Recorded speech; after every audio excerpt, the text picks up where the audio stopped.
Olha, nós estamos estudando esse livro chamado Profecias do Fim do Mundo, com profecias reconhecidas pela Santa Igreja. Profecias de santos, beatos, veneráveis, né? Justamente sobre o que vai acontecer no nosso tempo. Já está acontecendo no nosso tempo. Tem na Loja Sagrada Face, www.lojasagradaface.com.br. Às vezes você fica assim, o que eu vou dar de presente? Aí, ó. Fala assim, professor, mas eu vou dar escrito presente, professor, a pessoa não vai querer. Bom, você deu, Você deu o material para a pessoa. Se ela jogando lixo, joga então. Vocês não vou dar outra coisa. Não vou te dar Barbie. Eu vou te dar a profecia do fim do mundo, certo? Então, nem Barbie, nem o Ken. Para você, não estou falando de criança, estou falando do pessoal adulto, fazendo graça. Às vezes é muito fino, vocês não percebem. Então, na página 151, é curtinho hoje.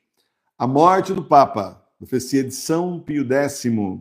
O que vejo é assustador. Serei eu mesmo? Será meu sucessor? O que é certo é que o Papa deixará Roma e, ao deixar o Vaticano, terá que passar por cima dos cadáveres de seus padres. Eu vi um de meus sucessores com o mesmo nome que estava fugindo sobre os corpos de seus irmãos. Ele se refugiará em algum esconderijo, mas após uma breve pausa ele morrerá uma morte cruel. Estamos vendo de novo, né, o Papa passando por cima dos cadáveres, né, do clero e, mais uma vez, né, e sendo morto, se refugiando e sendo morto na sequência. Tá? É assim, nas profecias, né, nós estamos num tempo sem Papa, e não só nas profecias, pelo direito canônico também, a mesma coisa, né, pelo catecismo da Santa Igreja, pela lei da Igreja, enfim, nós estamos num tempo sem Papa, confirmando as profecias, reconhecidas pela Santa Igreja, não é? E agora nós tivemos o penúltimo, que foi o Papa Bento XVI, tivemos a graça de conhecer o penúltimo Papa, e muitos de nós terão a graça de conhecer o último, que será Petrus Romanus, esse, então, justamente depois dos 3 dias de escuridão. Você lembra da sequência do fim do mundo. Primeiro, a grande tribulação, aí então vem o anticristo, a besta, a marca da besta, a grande perseguição a quem não tiver a marca da besta, 3 dias de escuridão. E depois disso, então, vem do céu São Pedro e São Paulo constituir o último Papa válido do Petrus Romanus. Esse é o tempo que nós não temos Papa, certo? Válido, nem sacramentos válidos na falsa igreja. Não, porque se é uma falsa igreja, são falsos sacramentos, é óbvio, né? Então não temos sacramentos lá. Os sacramentos vieram para a Igreja Católica Apostólica Romana nas casas da Igreja Doméstica. Agora, da forma como nos é permitido pela mesma Santa Igreja, como foi nos 2000 anos. Comunhão espiritual, confissão espiritual, coisas que são feitas pelos santos, aí santas, beatos, e até gente que a gente nem sabe se é santo ou santa, mas que religiosos e leigos que durante esses anos todos, né, esses séculos todos, 2000 anos, fizeram a comunhão espiritual e a confissão espiritual, que são reconhecidas pelo Concílio de Trento, inclusive, entre outros concílios, são reconhecidos também pelo Concílio de Trento. Portanto, a gente ficou com essa parte que foi o que o Senhor nos deixou, e já falou que é isso e que não falta mais nada. O que está faltando? Nada. Né? São Leonardo de Porto Maurício, inclusive, diz que uma comunhão espiritual bem feita pode ter muito mais fruto que uma comunhão aí eucarística. Né? Então, só para vocês terem uma ideia sacramental. Então, só para vocês terem uma ideia de como é importante o presente que o Senhor nos deu, abriu nossos olhos. Não tinha pandemia ainda quando o Senhor mostrou isso para nós. Era um negócio assim muito diferente e, no entanto, foi mostrado para que a gente pudesse estar fazendo. Quando veio a pandemia, a gente estava tranquilo da Silva, certo? Falando, não tem mais, a igreja fechou, não tem mais confissão, não tem mais comunhão, e agora? Agora nada, agora a gente faz comunhão espiritual e confissão espiritual como a gente já fazia desde o dia 6 de outubro de 2019, sem problema nenhum. E continuamos o nosso caminhada espiritual, enquanto um monte de gente batia a cabeça, ia rezar terço na porta de igreja, pedindo para abrir, a gente continua tranquilo nas nossas igrejas domésticas. Quanta graça o Senhor deu para você, você não percebia, né? Talvez não tenha percebido ainda, muita coisa, talvez não tenha caído a ficha, como se falava antigamente, né? E, no entanto, é para cair a ficha, porque o Senhor está sendo maravilhoso com a gente, nos dando grandes graças. E aí, na Paróquia Sagrada Face de Tours, nós temos diversas celebrações durante o ano. Todo domingo, nós temos às 9 horas da manhã nossa celebração litúrgica, o encontro com Jesus, todos os domingos, né? Que não tem missa, mas tem encontro com Jesus, que é a celebração litúrgica, reconhecida pela igreja também. Um monte de comunidade aí que o padre não pode ir, padre entre aspas. Hoje em dia você sabe a situação. Mas um monte de comunidade aí que a gente chegou a participar de comunidade rural, comunidade de bairro, que mandava o diácono, não tinha diácono, mandava a ministra da Eucaristia lá fazer a celebração, que eles chamam de celebração da palavra. Só que lá eles têm a hóstia que ficava, né, tudo no passado, que hoje em dia não vale mais, ficava consagrado antigamente. Hoje em dia não tem mais, né? Continuam fazendo o mesmo, mas eles não têm mais assim, o sacramento mesmo, eles não têm mais, né? É inválido, porque o Senhor saiu de lá. O Espírito Santo também queria o quê? Quem escolhe o Papa é o Espírito Santo. Está querendo o quê? Roubam o cargo, colocam o verdadeiro vigário de Cristo, escolhido pelo Espírito Santo, para fora, e simplesmente acham que tudo bem, vão continuar com a igreja e que o Senhor agora tem que obedecer o que eles fizerem, o Senhor tem que dizer, amém? Não é assim não. Que isso? É comunista desse jeito, né? Acho que simplesmente todo mundo vai obedecê-los. Só que não é assim que funciona. A história mostra que não é bem assim.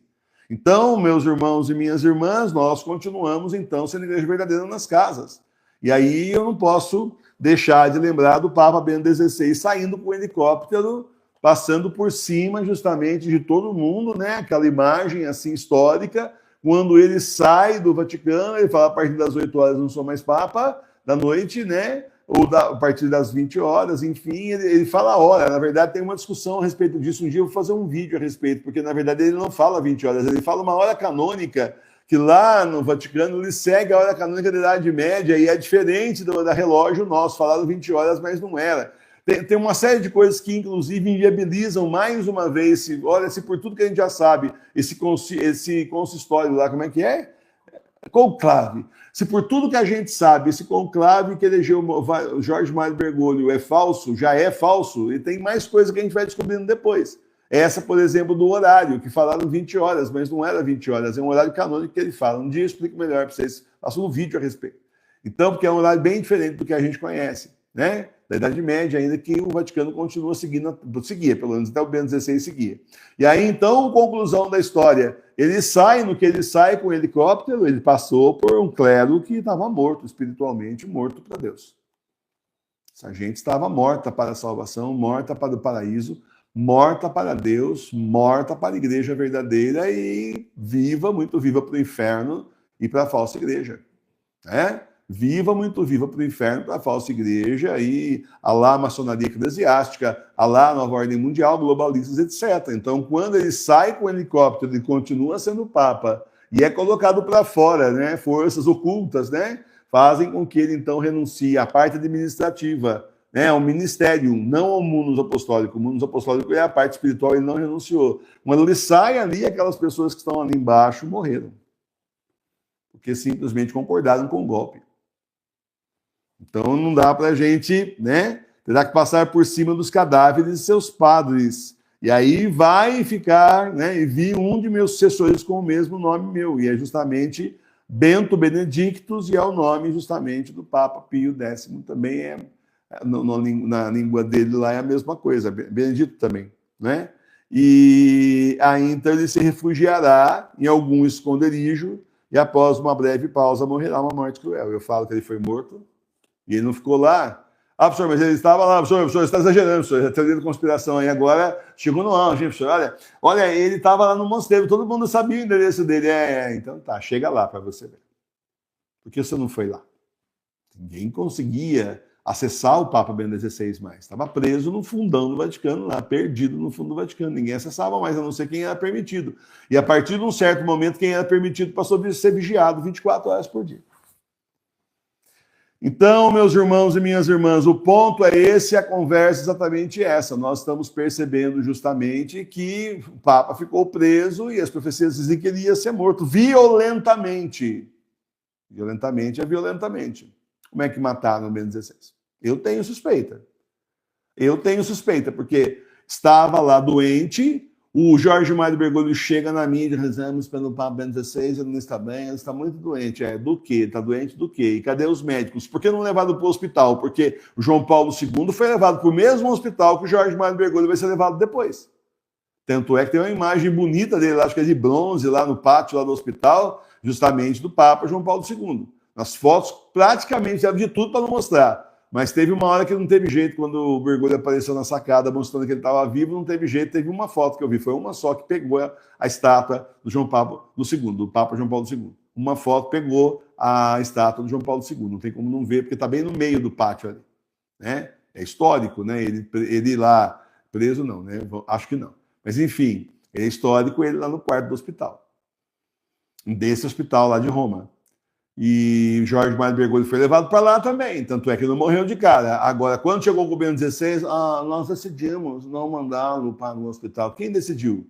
E como é que tem uma pessoa idosa doente e não chama médico? E como é que o secretário dele viaja alguns dias antes para a Alemanha e não volta, sendo que ali é tudo pertinho? O bom é o seguinte, o Papa está doente, você não vai voltar, filho? Só volta depois que ele morreu? Tem muita coisa mal contada que dá o direito da gente, tem muita suspeita também, e mais as profecias. Então, assim, de repente não é esse cadáver, o cadáver mesmo, o pessoal morto lá, estirado, mas espiritualmente morto.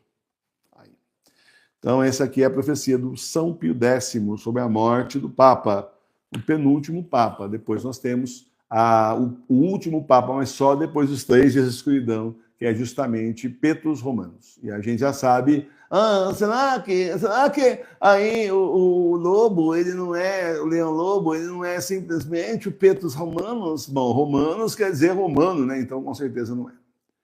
Já começa por aí. Não falou Petrus Americanos, né? E não pode ser justamente por tudo que nós já vimos e já falamos aqui. Não é. Ele não é Papa também, é da linhagem do Bergoglio. Agora saiu uma notícia aí que eles estão desesperados para fazer o nome dele de qualquer jeito, né? Agora saiu uma notícia aí, ele queria se chamar Francisco II, mas aí ele achou que alguns cardeais iam pegar mal, então ele resolveu colocar, ele ia colocar Agostinho também, no fim ele colocou Leão XIV. Ia colocar Leão Lobo de uma vez. Tem gente aí no exterior falando que isso aí é um cavalo de Troia. Um presente de grego, como se falava antigamente, né? Cheio de comunista por dentro. A gente sabe disso, gente. Nós sabemos de tudo isso. Então é por isso que eu falo Leão Lobo desde o começo.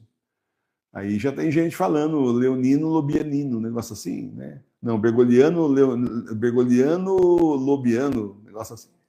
Já tem aí. Mas enfim, deixa pra lá, vamos trabalhar.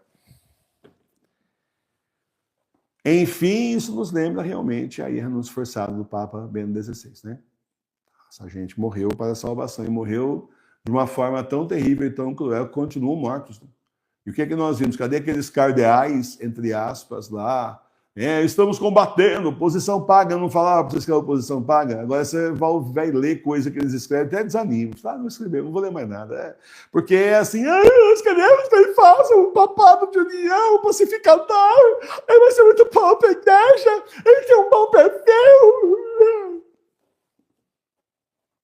Nem compensa. Eles têm que estar preocupados com a igrejinha deles, não está falindo. A nossa não está. A nossa perseguem porque nós não estamos falindo.